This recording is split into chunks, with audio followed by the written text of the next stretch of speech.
Hi, I'm Pastor Mark Jeske with week number 3 of our Advent preparation. I'm so glad that you're able to join me today to think and to pray and to prepare ourselves spiritually for the coming of Jesus Christ as we celebrate His birthday on December 25th.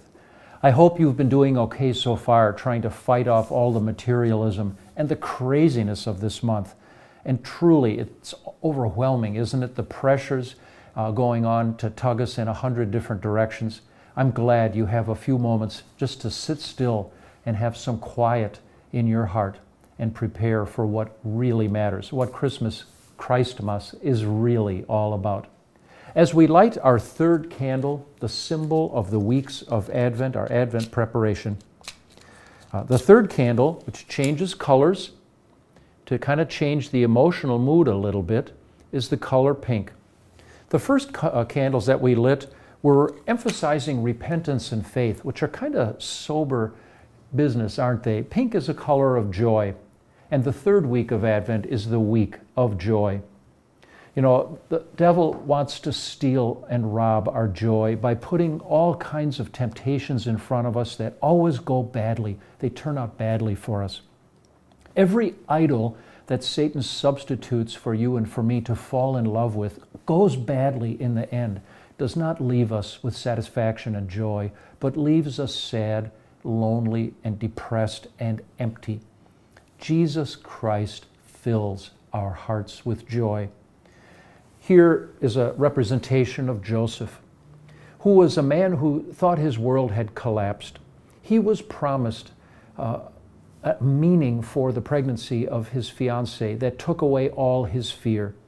His fiancée Mary was announced to be having a baby, but Joseph received a heavenly message in a dream not to be afraid, but to rejoice. This is what Isaiah had encouraged the people of God to believe in, to replace their fear with joy, as we are waiting, as Joseph is waiting for Christmas, as God's people of Israel groaned in their troubles. Here are words that God gave them to give him joy.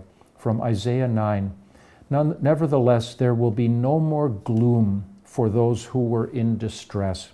In the past, he humbled the land of Zebulun and the land of Naphtali, but in the future he will honor Galilee of the Gentiles." That's the place where the little Jesus was going to grow up. That would be Nazareth, his hometown.